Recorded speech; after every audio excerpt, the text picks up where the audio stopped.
everyone, welcome to my channel. Hope you're having a great day. I am dog sitting this week, so I'm not in my usual space, but I did get a chance to do a painting and I'm excited to share it with you. I'm going to do a time-lapse tutorial. Before I get into that, I did want to quickly mention my website, CoreyFrankCreates.com. You can hear the dogs walking around in the background. So anyway, my website is the best way to connect with me. You can sign up for my email newsletter, check out my online art shop, see any upcoming classes in person as well as online classes, and all of that lovely stuff. So I'd love for you to go check it out.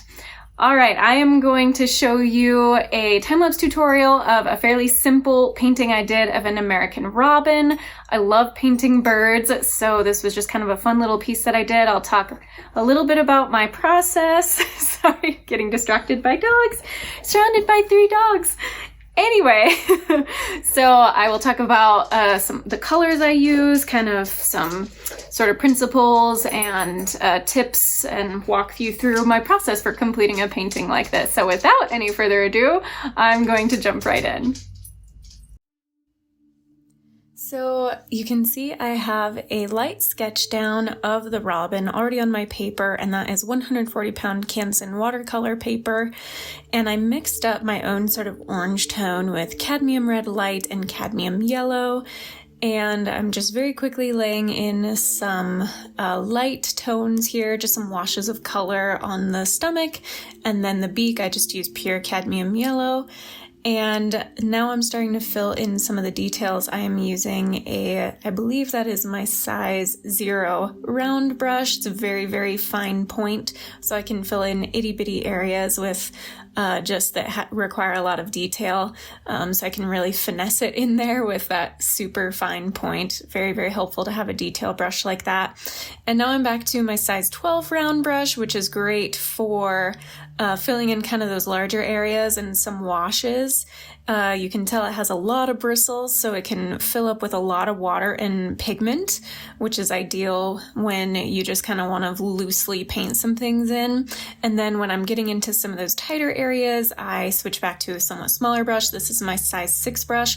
And by the way, all the brushes I've used so far are the Silver Limited Brush Company Black Velvet line of brushes. They're very high quality, hold up really nicely. They also come with a fairly high price tag, so just be aware of that if you want to invest in your own set, or if you're interested in looking into those kinds of brushes. They are definitely on the higher end of the price spectrum.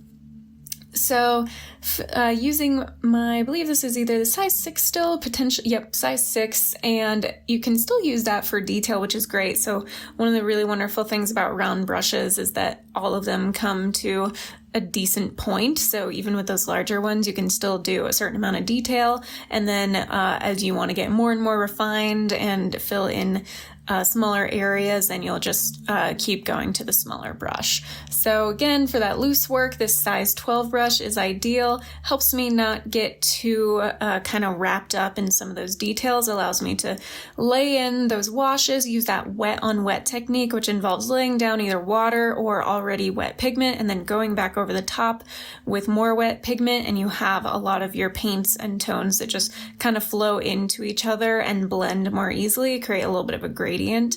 So that's kind of what I'm doing, just laying down those main tones, kind of mixing the colors right on the paper a little bit.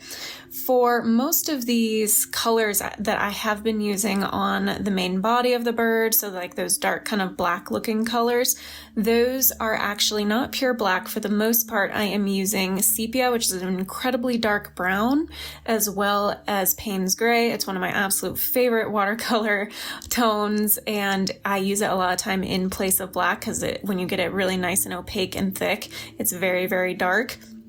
So a combination of that. I also am kind of throwing in some slightly unexpected colors in there. Like I've used some ultramarine blue, especially like you can kind of see at the base of the back of the bird's neck, there's a little bit of that. I'm also going to be using a little bit of kind of some greens in there as well. And then just a very few spots using the pure black. But for the most part, I'm using, like even on the eye, I used the Payne's gray, and then you can hardly see it because it is so dark. Like there's not very much value difference between the two colors, but so the pupil of the bird's eye is that pure not ultramarine, goodness gracious, sorry. So Payne's gray. So I'm using the Payne's gray, and then the sepia for the brown.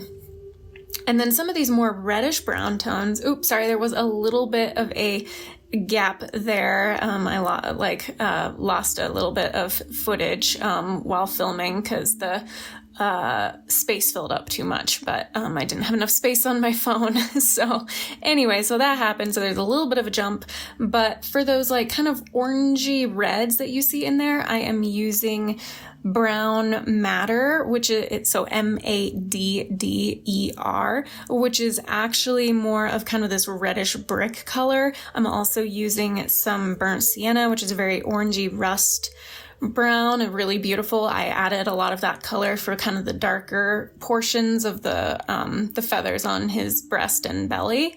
So that kind of contributed to those sort of rusty tones.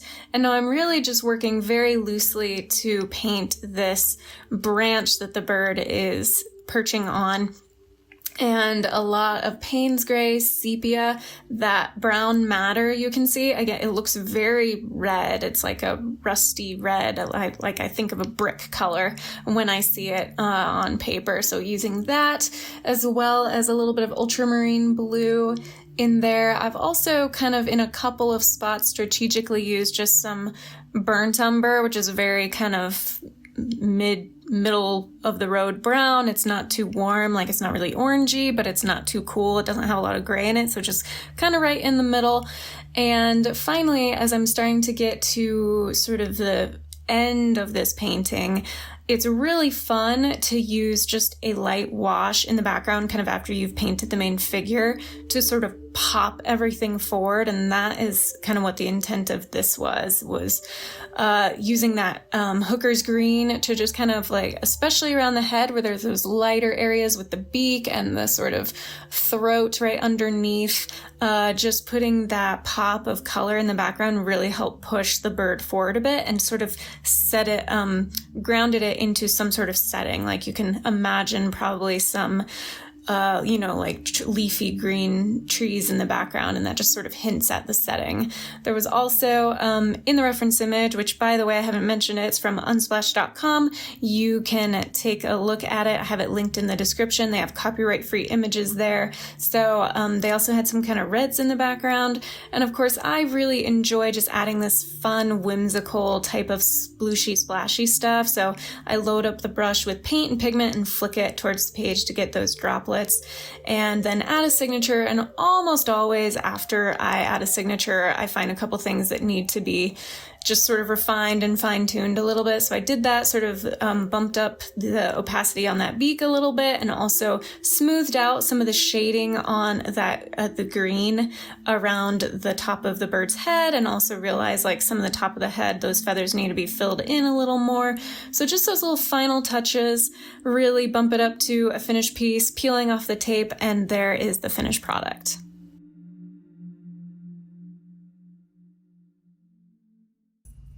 Thank you so much for watching. Hope you enjoyed that video. If you did, please give it a thumbs up. Go ahead and subscribe to my channel. If you haven't already, I'd really appreciate it. Until my next video, be kind to yourself, be kind to others. God bless, and I'll see you soon.